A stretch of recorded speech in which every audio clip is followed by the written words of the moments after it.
ಸಾರೆಯವರೇ ಕಂಡ್ರಣ ಮುಂದೆ ಅಂದು ಇಂದು ಏನೆಲ್ಲ ಬ್ಯಾಡ್ರಣ ಮುಂದೆ ಬಂದವೆ ದಿವಸದೆಂಟು ದಿನಮಾನಗಳು ನೋಡ್ರಿ ಭಾಳ ಬಹುಕೆಟ್ಟು ಮುಂದೆ ನೋಡ್ರಣ ಶರಣರು ಸದ್ಗುರು ಸಿದ್ಧಾರೂಢರು ಸಾರೆಯವರೇ ತಮ್ಮ ಮಳೆ ಹೆಚ್ಚು ಬೆಳೆ ಹೆಚ್ಚು ನೋಡ್ರಿ ಕೆಂಪು ಧಾನ್ಯ ಬಿಳೆ ಧಾನ್ಯ ಭಾಳ ಹೆಚ್ಚಾಗಿ ಬೆಳೀತಕ್ಕದ್ದು ಒಬ್ಬ ಬಾಲನ ಸಂಗಡಿ 9 ಬಾಲ್ಯರ ಬೆನ್ನ ಹತ್ತಬೇಕು ಮುಂದೆ ನೋಡ್ರಿ ಕುಲ 18 ಜಾತಿ ಒಂದಾಗತ್ತೆ 48 ಜಾತಿಗೂ ಲಿಂಗ ಬರಬೇಕು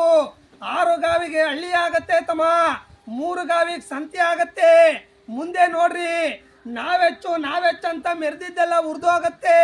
ಮುಂದೆ ನೋಡೋಣ ರಾಜಕೀಯ ಬದಲಾಗಬೇಕು ರಾಜಕೀಯದೊಳಗಡೆ ಕಡದಾಟ ಕಚ್ಚಾಟಗಳು ಭಾಳ ಹೆಚ್ಚಾಗತ್ತೆ ಮುಂದೆ ನೋಡ್ರಿ ಬಡವ ಬಲ್ಲಿಗ ಸಮನಾಗಿ ಬೆಳಿಬೇಕಂತೇಳಿ ಇದೇ ನಮ್ಮ ಕೊಡೇಕಲ್ ಬಸವಣ್ಣನವರು ಸಿದ್ಧಾರೂಢ ರಜ್ಜವರು ಸಾರೆಯವರೇ ಜಯ ನೀಡ್ರಿ ಸ್ವಾಮಿಯವ್ರಿಗೆ ದಾನ ನೀಡ್ರಿ.